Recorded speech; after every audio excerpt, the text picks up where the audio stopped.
Okay, I think we're ready to get started. There's still a few people trickling in, but hopefully they'll catch the beginning. My name is Alex. It's my pleasure to welcome you all on behalf of the Executive Committee of the IAU Working Group on Active B stars for our February seminar. Today, our seminar speaker is Nazma Islam. Nazma did her PhD from the Indian Institute of Science in Bangalore in 2016 and did a first postdoc at the Nicolaus Copernicus Astronomical Center in Warsaw before then moving stateside to the Center for Astrophysics at Harvard and Smithsonian. And finally, in December 2019, joined the NASA Goddard Space Flight Center, where her main research interests are investigating accretion onto compact objects like neutron stars, black holes, and white dwarfs in X-ray binaries and the stellar winds that we can find in them. So this is what Nazma is going to be talking to us about, super-orbital modulations and supergiant high mass X-ray binaries. So without further ado, Nazma, please take it away. Thank you very much. Let me just try. So Zoom has this thing where half of the screen I cannot see because it occupies with the sidebar. So, okay. Yeah. Okay, thank you very much. Thank you, Alexander, for inviting me to present a recent work that we have done on studying the superorbital modulation seen in few supergiant high mass X-ray binaries. I'm Nazma Islam. I'm an assistant research scientist with NASA Goddard Space Flight Center and Center for Space Science and Technology in University of Maryland, Baltimore County. And this work that I will be presenting is a work with my main collaborators, Robin, who is also on this meeting, Joel, Katya, and Felix. And I'm indeed very excited to talk to this meeting and present this exciting work that we have recently done. So in many X-ray binary systems, especially if they have a neutron star, you see the spin period of the neutron star in the power spectra. You also see the orbital period because these systems are binary systems orbiting each other. In addition to spin period and orbital period, you see a third type of periodicity in many systems. And this third periodicity is greater than the orbital period of the system, and hence this is why they are called superorbital modulations. For systems where you have an accretion disk around the neutron star, so when the accretion disk itself precesses, you see a intensity modulation which is related to the period of precession of this accretion disk. So you see them for many systems which have an accretion disk with in it, like Hercules X1, SMC X4, LMC X4, SMC X1. And this is a schematic diagram of how if you have a neutron star and an accretion disk around it, and you are an observer looking along the line of sight. So depending on how the accretion disk modulates and you have changes in the accretion disk column, you see a varying intensity on the superorbital scales. For systems where you have a BE star as the companion star, so these are called BE high mass X-ray binaries. So you have the B star, which is rapidly rotating, and it forms a circumstellar decretion disk around it. And the neutron star, when it periodically goes and cuts across the B star, this circumstellar disk of the B star, you see outbursts related to the sudden passage. Now, depending on how this decretion disk around the circumstellar disk around the B star are formed and depleted, depending on those timescale, you also see a change in the superorbital intensity of these systems. So these are related to the formation and depletion of the circumstellar disk around the systems. And this is a schematic diagram of how a B star looks, and the matter you see around the B star is what we call as a circumstellar disk. So is it only local? Is this phenomena only seen in X-ray binaries with neutron star? The answer is no. We see it in the black hole systems like Cygnus X1 and SS433, where you see a superorbital variability in these systems of the order of hundreds of days. And this superorbital variability in case of black hole systems like Cygnus X1 and SS433, they have a very prominent accretion disk, which is related to how the system behaves in the X-rays. And also you see the presence of relativistic jets in the system. So both the precision of the accretion disk and the relativistic jets in the system gives rise to the superorbital variability you see in them. On the other hand, we also see superorbital modulation in ultraluminous X-ray sources. So these are point X-ray sources which have been detected outside of our galaxy, and they have a higher luminosity greater than of the order of 10 power 39 ergs per second. So because this is typically a luminosity which is greater than the Eddington luminosity of a 1.4 solar mass neutron star accreting, that's why it's called that's why they are called ultraluminous X-ray sources. And for 7 of the sources, there have been confirmed detection of either pulsations or cyclotron line features in the spectra, which confirms that the compact objects in these ultraluminous sources are Indian neutron stars. And for these 7 sources, you also have seen superorbital modulations in them. So that kind of indicates that these sources might have linked to the high mass X-ray binaries that we see in our galaxy. So this is a plot of the superorbital period versus orbital period for a whole bunch of systems showing superorbital modulation. So you have the red points as the relation between the superorbital and the orbital period of the ultraluminous sources. The black points are the B high mass systems where you see both the orbital and the superorbital period, and they show a linear correlation, which means the correlations, which indicates that these systems, the ultraluminous X-ray system, are more similar to B X-ray binaries than we had previously known. If you look at the corner, the left lower left corner of the plot, you see this black crosses, which are the wind sources, which I'll be talking about in a minute. And you see the correlation of their superorbital and orbital periods lie slightly below the correlation between the B X-ray binary systems and the ultraluminous X-ray sources. So what are these? So supergiant high mass X-ray binaries, they are mostly a neutron star with a late type O or B star as the donor star. Because these systems have a very massive O or B star as a donor star, the accretion onto these system are by stellar winds. So these are called the wind-fed binary system. There have been very few indications of accretion disk present in these systems. I'll talk about that later. But for 6 of the sources, we have found assume that there is, in addition to the orbital period, we have seen modulation at its superorbital intensity periods.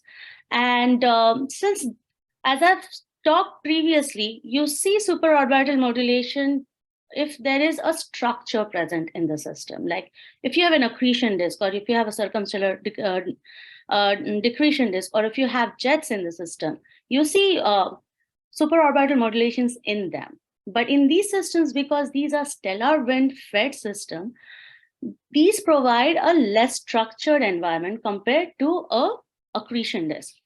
So this is a puzzling behavior which the reason or the underlying mechanism is unknown. And this is the list of the supergiant high mass X-ray binaries who have a confirmed superorbital modulation detected. And if you look at the spectral type of these sources, they are mostly O or B type supergiant stars. So the answer indicates that it lies in the stellar winds of the system. So this is a work which recently got accepted in APJ, and it will appear on arXiv tomorrow. And I'll be presenting some results from this paper in this talk. So if you look at the power spectra of the three sources with 70 years of swift-back light curves, you will see certain peaks appearing at certain periods. So for 4U 1909, we know that it has an orbital period of 4.4 days. In addition to the orbital period, we see another period at 15.2 days and at its harmonic, which is 7.5 days. And these peaks are stronger. If you see the white noise level also marked here. So these peaks have a very high statistical significance. On the other hand, for 16418 and IGR J16479, these have X-ray eclipses present in the system. So what we have done is we have removed the X-ray eclipses and then constructed the power spectra. And we see clearly the modulation at the fundamental of 14.7 days for 16418 and its harmonic at its 7.3 days. For 16479, we again see a strong fundamental and a harmonic, which is still significant over the white noise levels. So now this is, sorry, I can't, yeah. So, yeah. Okay, yes. So if I look at the dynamic power spectrum, so dynamic power spectrum are created by a sliding window. So we construct the power spectrum for first 1,000 days or 750 days for 4U 1909 and 1,000 days for 16418 and 16479. And for first 1,000 days, we construct the power spectrum and then we move the window by 50 days. And in this way, this gives you an idea about the time evolution of this, the fundamental peak and the second harmonic that you see in the power spectrum. And what we see here is, this is for 1909 and 16418. We see both the fundamental and the harmonic being present, the second harmonic present in the dynamic power spectrum at different times. So you see them at certain times, and then you don't see them at certain times. So this shows that the superorbital modulation are transient in nature. They are quasi stable over few years, and then they disappear, and then they reappear again. So this is the dynamic power spectrum of IGRJ 16479, in which we see a strong fundamental and a harmonic which disappeared after MJD 56,000. And we also see, for 4U 1538, which is a bright high mass X-ray binary, a very strong fundamental present, but at recent times, the fundamental disappeared and the harmonic reappeared. I'll talk about implication of these results later. What I want to hone in this part is the nature of these modulations that you see are actually transient.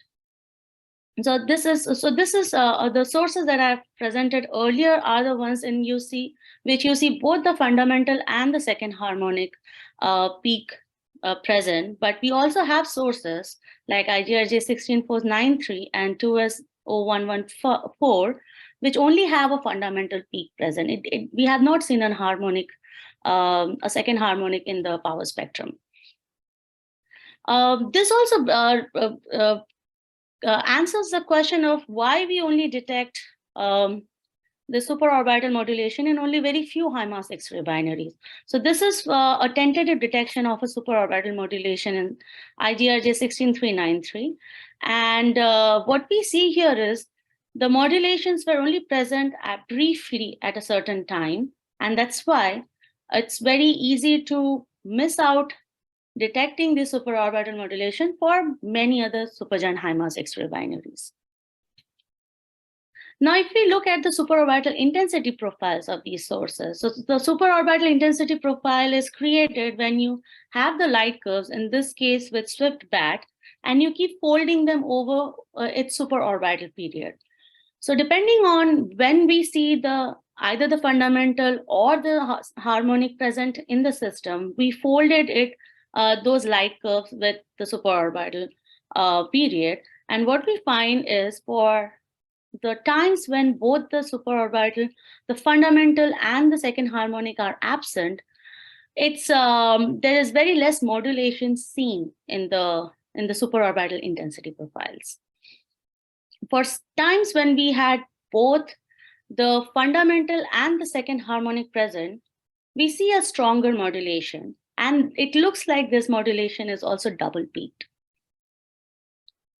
Similarly, for 16418, which is all folded over its superorbital period of 14.7 days, we see for times when the both the fundamental and the second harmonic was not strongly present, we see a very less, the superorbital intensity profiles are very less strongly modulated.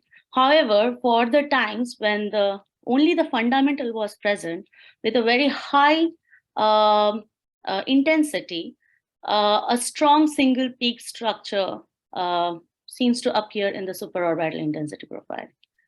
This is also true for 16478, where at time when we see only the fundamental present with a very strong intensity, a single peak behavior of the superorbital intensity profile. For 1538, we also see something interesting. So, like I mentioned before, the dynamic power spectrum shows a very strong fundamental frequency of the superorbital modulation. And if you look at the spin period of the system, so this is a pulsar with a spin period of 538 seconds. And this is created with the Fermi GPM data. It constantly monitors the spin history of the source. And if you see the first panel, you see that it is monotonically decreasing. However, when you see when the times when the superorbital intensity modulation at the fundamental disappeared and at the harmonic appeared to be stronger, we see that this monotonic decrease in monotonic increase in the spin period of the system actually stopped.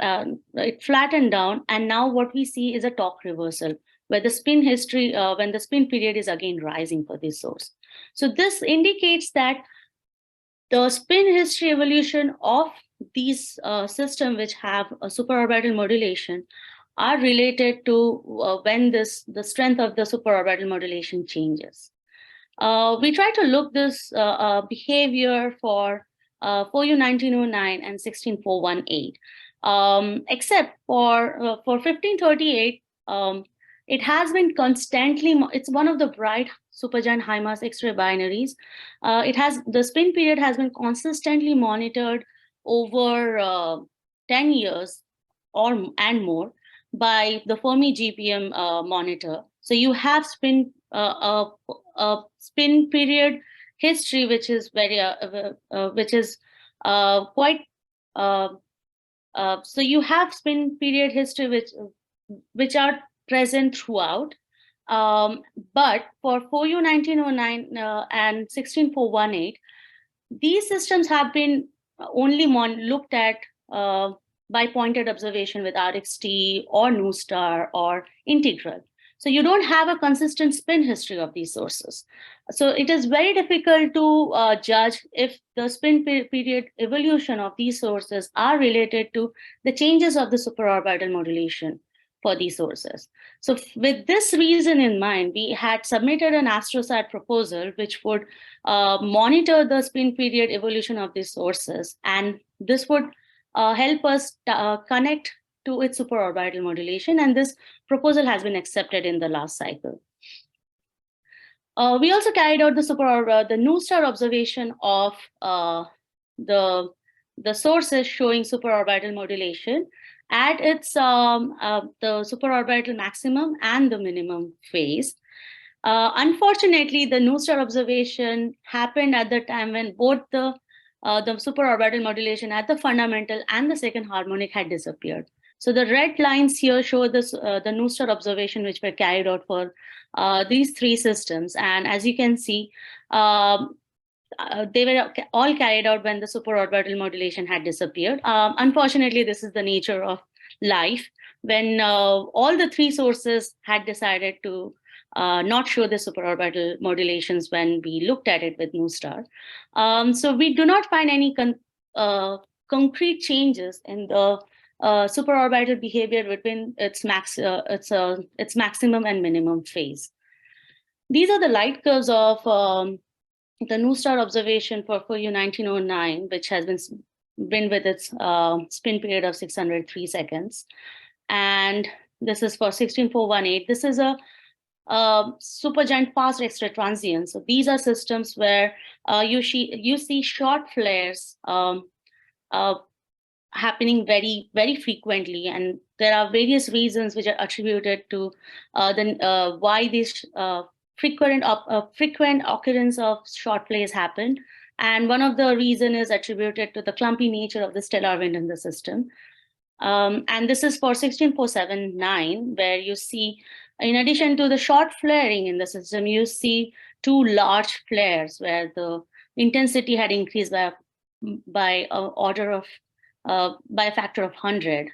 And these large flares are thought to be tied to the locked to the orbital period of the system. So now, what could cause the superorbital modulations that we see in supergiant high mass X-ray binary? So one of the possible causes is, do they have a accretion disk present, even if that's a transient accretion disk?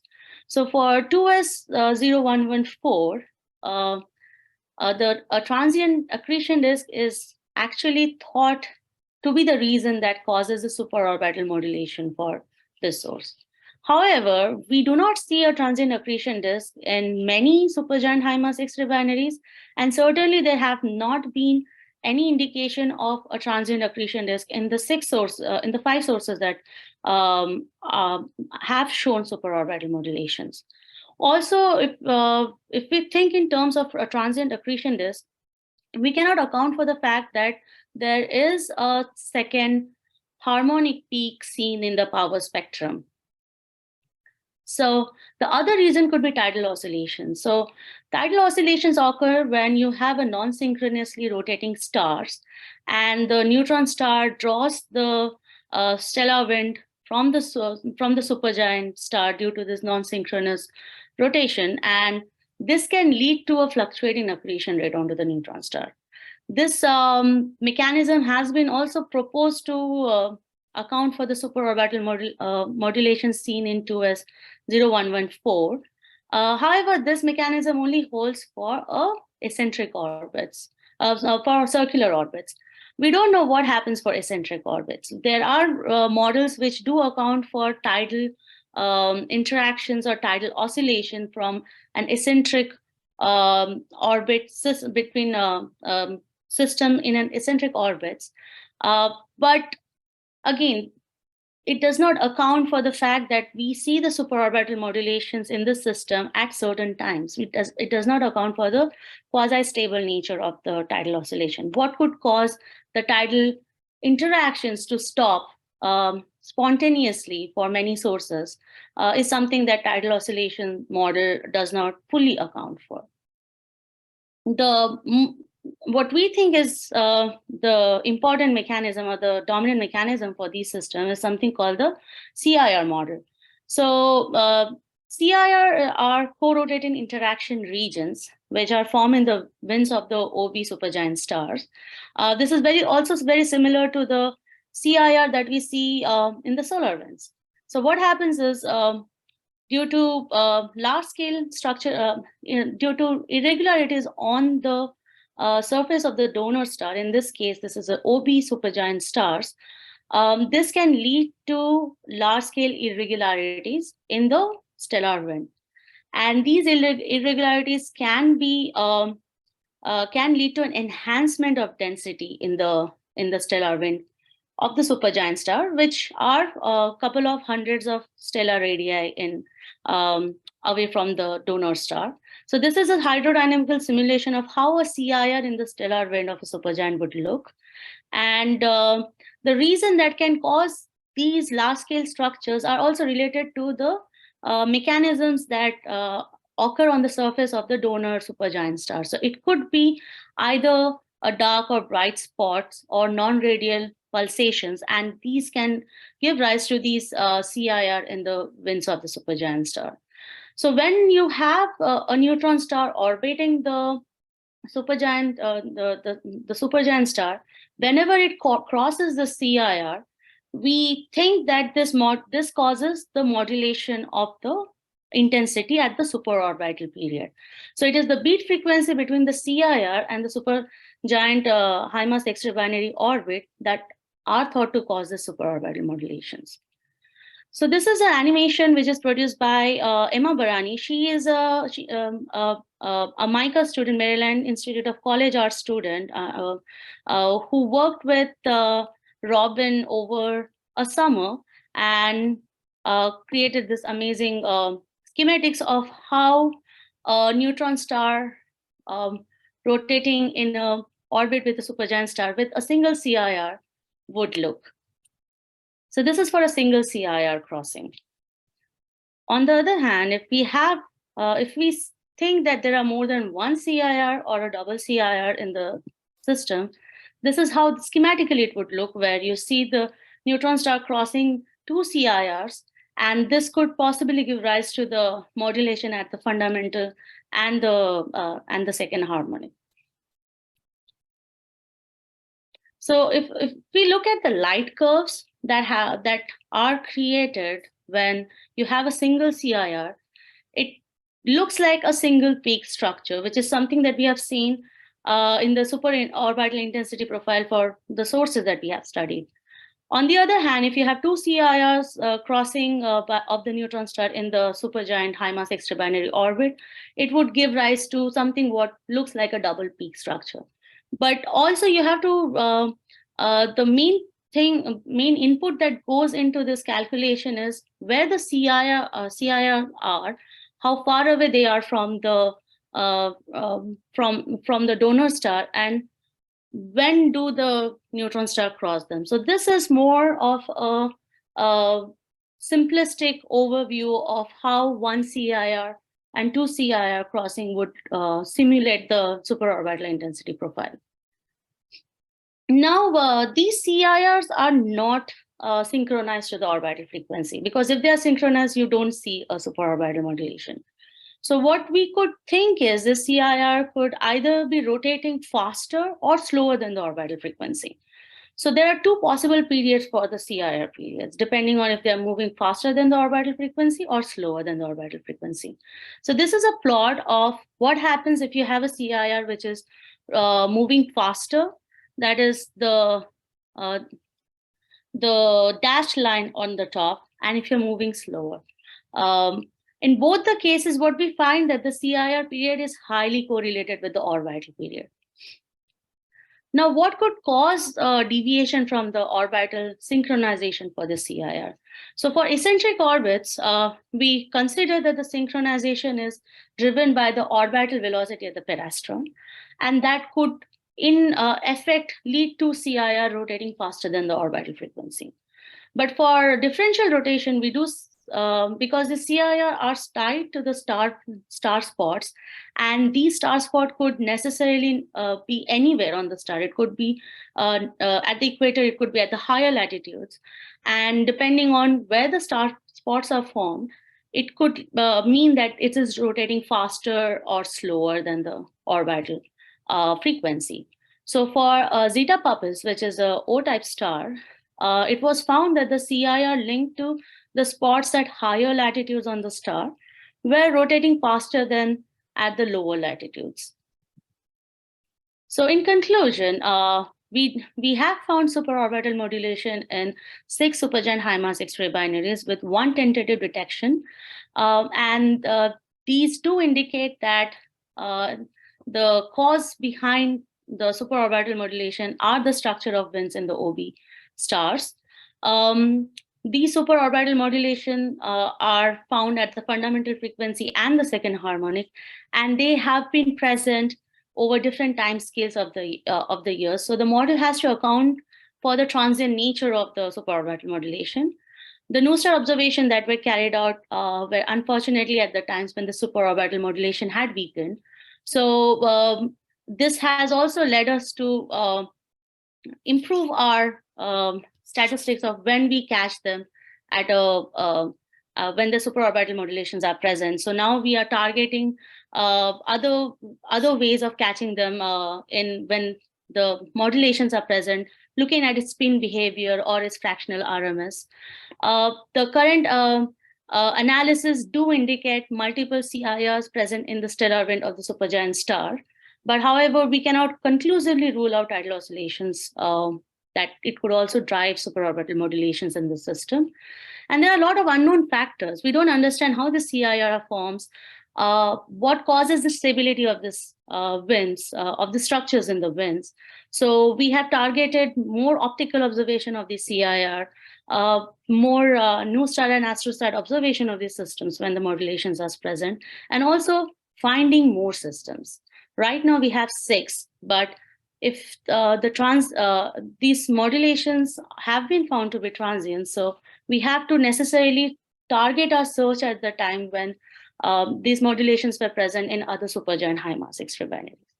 So most of the work that I have presented here is part of the paper which will appear on arXiv tomorrow. So please check it out. And thank you for listening to me. Thank you. All right, thank you very much, Nazma. I guess on behalf of everyone, I'll clap. So this is a very interesting result.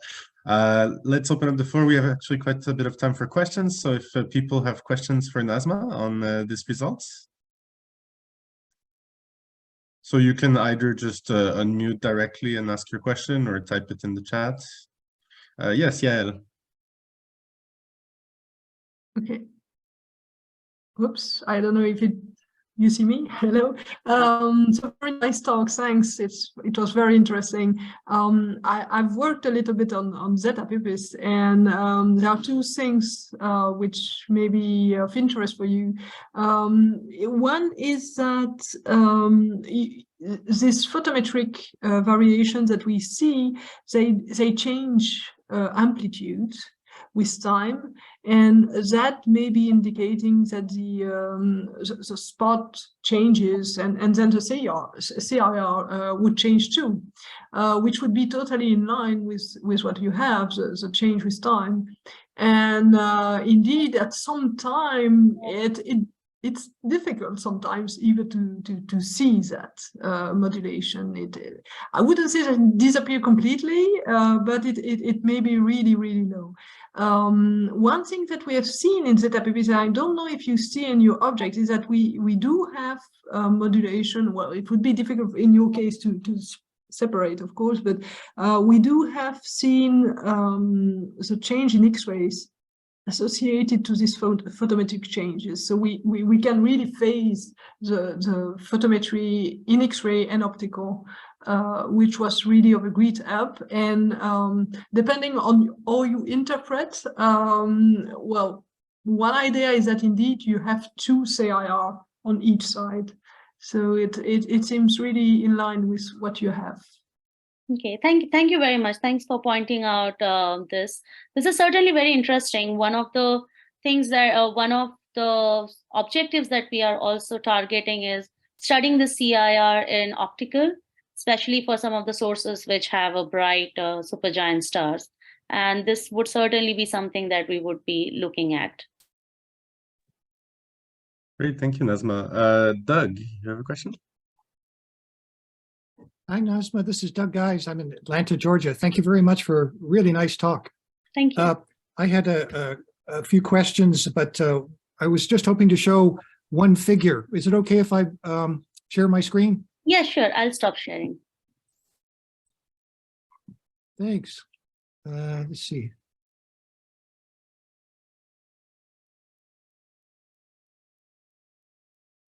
I don't know if I can do it or not. Yeah, I think it says it's okay. I just got to turn on Zoom. Okay. I'm sorry.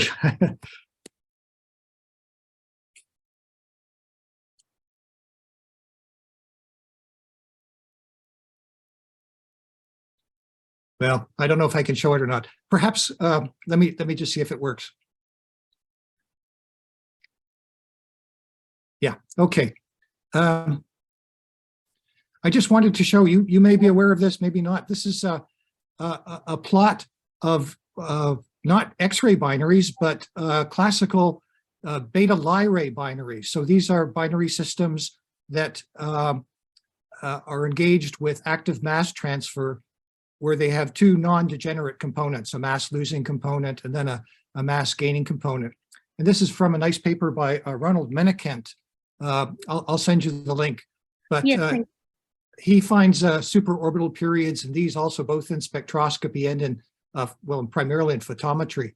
And so you can see the long periods plotted here that he finds for these beta Lyrae binaries versus the orbital periods. And the slope there's about a factor of 30. So I was very pleased to see that in one of your slides at the beginning, you showed this for both classical X-ray binaries and the ULXs, and I think it was similar, about a factor of 30, something like that for the. Anyway, I thought that was quite wonderful that that similar kinds of things are going on. My speculative idea is that this has a lot to do with, at least the classical part has a lot to do with precession, and where the ratio of long period to short period has to do a lot with the mass ratios of the systems, as well as other characteristics. The other point I wanted to make is, or the two questions I guess I had, one was I remembered back in many years ago, there was a long period for Cygnus X1 of 294 days. So my one question was, do you still see that? And then my second question was, it seems with the CIR model that well, 2 points about that. One is they were classically studied back when the International Ultraviolet Explorer was flying and being used as discrete absorption components. So if you looked in the ultraviolet part of the spectrum, you would see these progressive moving features in the ultraviolet lines that were tied into the CIRs as the shock waves were seen projected against the star. But in general, those when you saw these discrete absorption components, they sort of appeared, but they didn't come out as a clock. They sort of happened, and then you would wait a while, and then another one would happen later. And so the idea was that, well, at least not in most cases, that they were somehow tied to features on the surface that came and went, whether they were spots or some other kind of things on the surface. But so my second question, and I apologize for talking so long, was that it seems in your model, if the CIR model is the explanation, it would seem to indicate that the spin period of the OB star donor is different than the orbital spin or the orbital period. So if you looked at and you pretty much said as much, this could be either differential rotation or maybe that the spin period was different than the orbital period. And I was just wondering if you'd had a chance to look at any of your systems. I would think in some cases from optical spectroscopy, you would know what the projected rotation velocity of the stars were, and you have maybe some idea of the orbital inclination, maybe spin inclination, and radius of the star. That maybe you could, from that, perhaps you could at least set some limits on whether or not the star spin period was equal to the orbital period. So those are my two questions. One, is SIG-X1, is it still have this long period in the X-rays? And secondly, about whether there might be something about the relationship between the star spin and the orbital periods. Again, thank you for a very nice talk. Thank you. Thank you very much for also pointing out to the beta Lyrae system. I'll definitely go back and check the paper. So just quickly saying about the ULX connection. So ultraluminous X-ray sources have been sort of this mystery sources where we really don't understand why these sources show a super Eddington luminosity. And this plot kinds of sort of indicate that these are the processes which lead to superorbital modulation in the ULXs are linked to what we see for the B high mass X-ray binary systems that we see. So it's more linked to the creation and the depletion of the circumstellar disk. But having said that, I'll definitely have I'll check with the beta Lyris system and see if what the correlation looks for, if you include those systems also into the plot. So talking about Cygnus X1, so I'll just briefly mention what the superorbital modulation in Cygnus X1 is attributed to. So these are black hole systems. So they have what are considered as different spectral state. So when you see a hard spectral state, it means that the emission is dominated in the hard X-rays above. So the peak happens at 100 keV or above. And these systems, when it is in the hard state, it has a jet present in the system. So so the superorbital modulation that you see in Cygnus X1 have been necessarily attributed to the hard X-ray spectral state. You see only when it is in the hard spectral state. And the reason that, so it's not a fixed system, as Douglas correctly pointed out. It has a variability of, so it goes from 150 days to 300 days, depending on how which instrument had seen the system at what state. And this variable nature of superorbital modulation is attributed to the precision of the accretion disk and the relativistic jet. This is also what we see for sources like Hercules X1 and LMC X4, SMC X1, which are neutron star, but they have a accretion disk present in the system. So the precision of the accretion disk itself leads to a variable superorbital behavior. And there are various reasons that are attributed to it.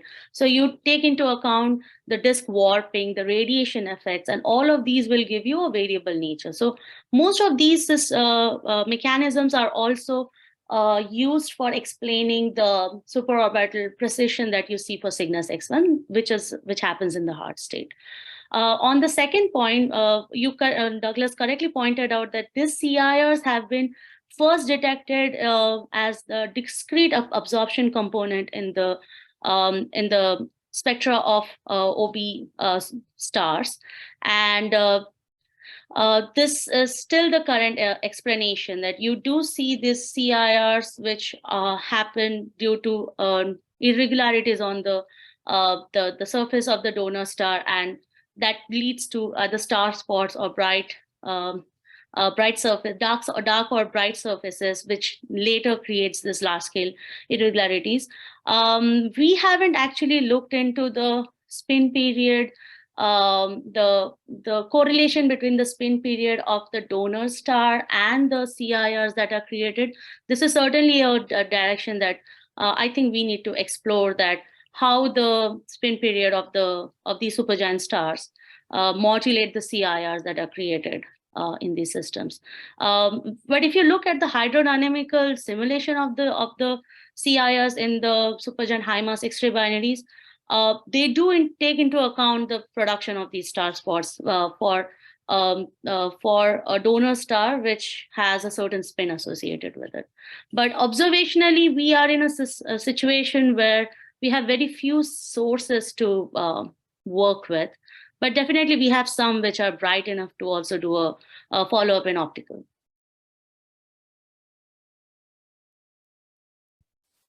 Great, thank you. Any other questions for Nazma?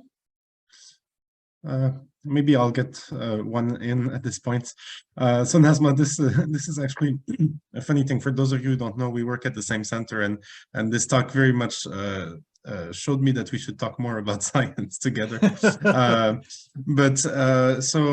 I've actually done some work on CIRs and hydromodeling, and one thing I was interested, so you show some simulated light curves, X-ray light curves that are due to the interaction with the CIRs within the single versus double scenario. And I was wondering kind of what assumptions went into those synthetic light curves. Do you have a specific density contrast due to the CIR? Because when we model them, we find that actually the density contrast can be quite low. And so I'm wondering how that would affect the scenario here. Yeah, this is a very interesting question, and that's the reason we should talk more.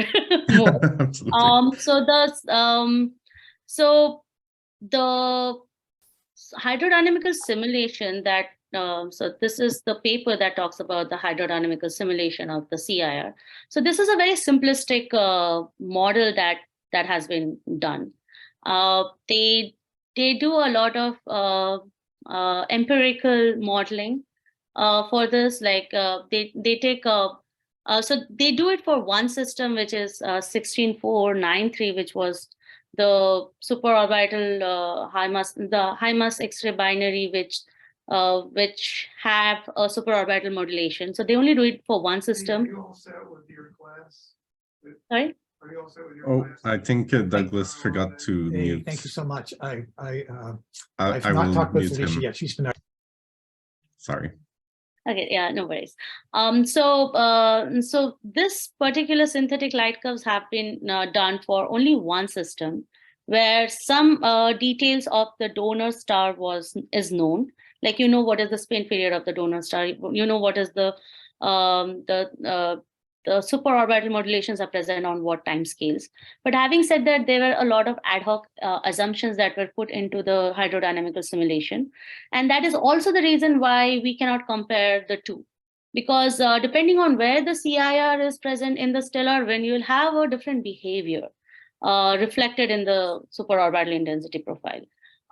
So this is still an empirical understanding, and we definitely want to know more. We do want to model the intensity profiles and see if we can say where the CIRs are present at what stellar radii, and if it's one CIR, two CIR, what is the stability of the CIRs. But currently, yes, our understanding of these sources are highly limited. So yes, we should talk more. Great. Thank you, Nazma. Any more questions for Nazma?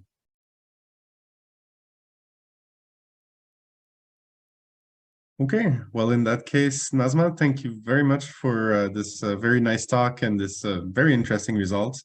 I'm sure we both will have more interactions about this in the coming weeks.